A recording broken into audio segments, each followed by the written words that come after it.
మన ఇంటికి ఎవరొచ్చినా రండి కూర్చోండి అంటాం. ఎందుకంటే కూర్చోమని చెప్పటం మన సంస్కారం, గౌరవం. కానీ అదే మనిషి బయట పని చేయడానికి వెళ్తే ఆ గౌరవం ఒక్కసారిగా మాయమైపోతుంది.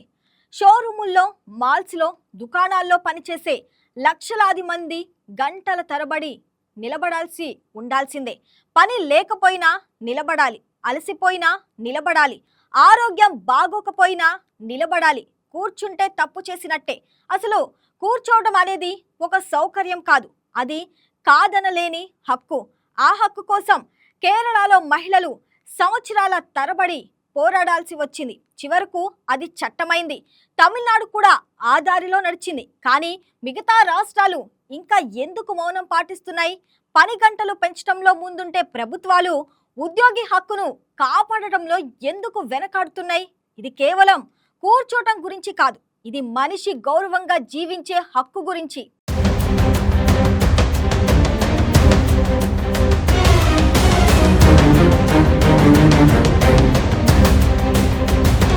పనిచేసే చోట కూర్చునే హక్కు అంటే రైట్ టు సీట్ ను పోరాడి సాధించుకున్నారు కేరళ మహిళలు. తమిళనాడు సైతం ఆ హక్కును అమల్లోకి తెచ్చింది. మిగిలిన రాష్ట్రాలు ఈ దిశగా ఎందుకు ప్రయత్నం చేయడం లేదు? పనిచేసే సమయాన్ని 8 గంటల నుంచి 10 గంటలకు పెంచిన ప్రభుత్వం వారికి కాదనలేని హక్కు అయిన రైట్ టు సీట్ ను అమలు చేయడంలో మాత్రం అలసత్వం వహిస్తోంది.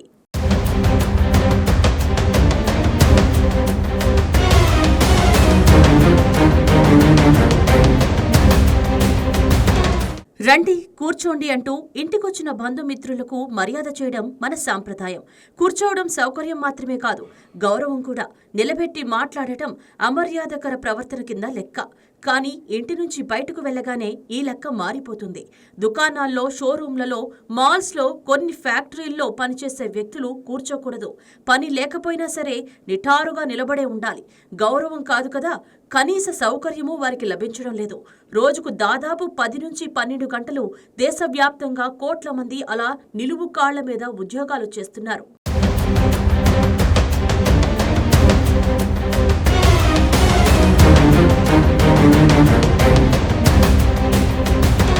బ్రిటిష్ పాలనలో అధికారుల ముందు భారతీయులను కూర్చోనిచ్చేవారు కాదు.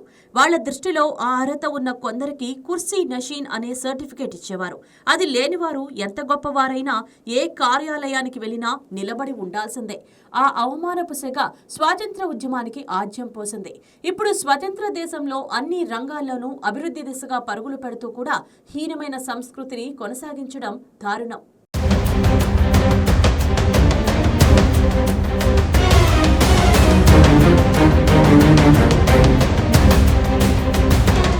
వినియోగదారులను చిరునవ్వుతో ఆహ్వానించి వాళ్ళడిగే 1,00,000 సందేహాలకు సహనంతో సమాధానం చెబుతారు సేల్స్ సిబ్బంది.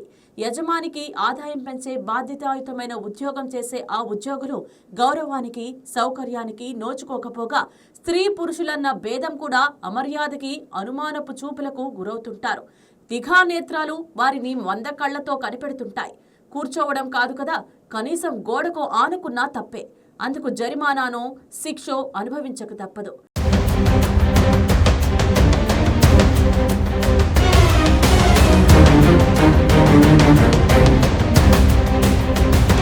దేశంలో రీటైల్ సెక్టార్ వేగంగా పెరుగుతున్న సమయం ఇది.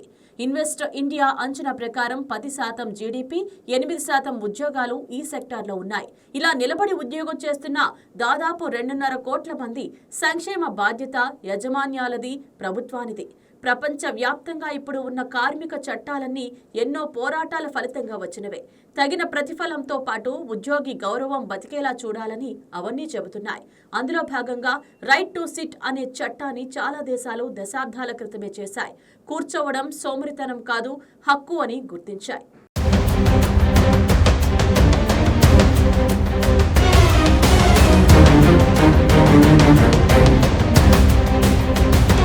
మన దేశంలో మాత్రం కేరళ మహిళలు అందుకు పూనుకోవాల్సి వచ్చింది. 2010లో అక్కడ అచ్చంగా మహిళల ట్రేడ్ యూనియన్ పెంకూట్ ప్రారంభమైంది. కోలికోడుకు చెందిన టైలర్ విజయ్ పలితోడి ఆధ్వర్యంలో పనిచేసే చోట కూర్చునే హక్కు, టాయిలెట్ సౌకర్యం డిమాండ్ చేస్తూ సేల్స్ విమెన్స్ గా పనిచేస్తున్న పలువురు మహిళలు సమ్మె చేశారు. 8 ఏళ్ల పోరాటంలో ఎన్నో అవమానాలు ఎదుర్కొన్నారు.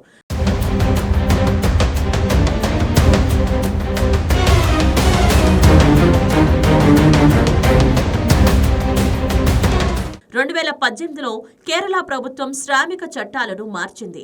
సిబ్బందికి కూర్చునే ఏర్పాట్లు చేయాలని, పని మధ్యలో వెసులుబాటు లభించినప్పుడు కూర్చోనివ్వాలని, టాయిలెట్లు నిర్మించాలని, లైంగిక వేధింపులు జరగకుండా చూడాలని, రవాణా తదితర భద్రతా చర్యలు చేపట్టాలని షాప్స్ అండ్ ఎస్టాబ్లిష్మెంట్ చట్టానికి సవరణలు చేసింది.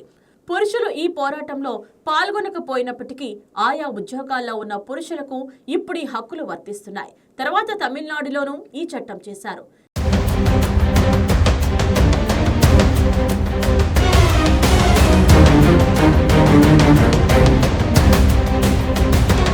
జీవించే హక్కు మనిషి ప్రాథమిక హక్కుల్లో ఒకటి.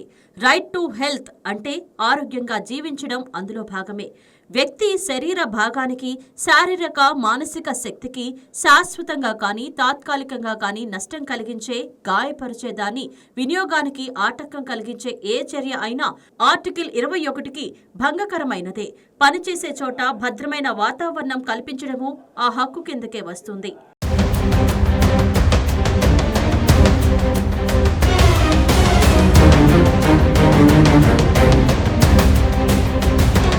కూర్చునే అవకాశం లేకపోవడం వల్ల నెలసరి సమయంలో మహిళలు ఎంతో అసౌకర్యానికి గురవుతుంటారు. సేల్స్ బాధ్యతల్లో పనిచేసే స్త్రీ పురుషులు దీర్ఘకాలంలో తీవ్ర అనారోగ్యాలను ఎదుర్కొంటారని పరిశోధనలు చెబుతున్నాయి. నడుం, కాళ్ళు, పాదాలు, మడమలు తీవ్రంగా నొప్పి పెడతాయి. కీళ్లు, లిగమెంట్లు దెబ్బతింటాయి.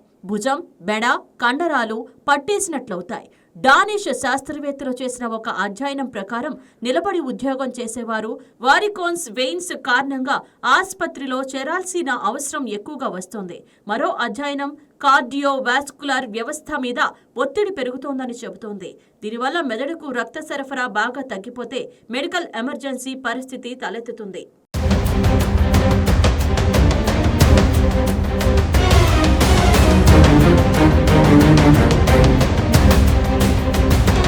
టాయిలెట్కి వెళ్లే అవసరాన్ని నియంత్రించుకోవడం వల్ల ఎందరో మహిళలు యూరినరీ ఇన్ఫెక్షన్లకు, కిడ్నీ సమస్యలకు బాధితులవుతున్నారు. అడగలేదు కదా అని చూస్తూ ఊరుకోకుండా అన్ని రాష్ట్రాలు ఈ చట్టాన్ని చేయాల్సిన అవసరం ఎంతైనా ఉంది.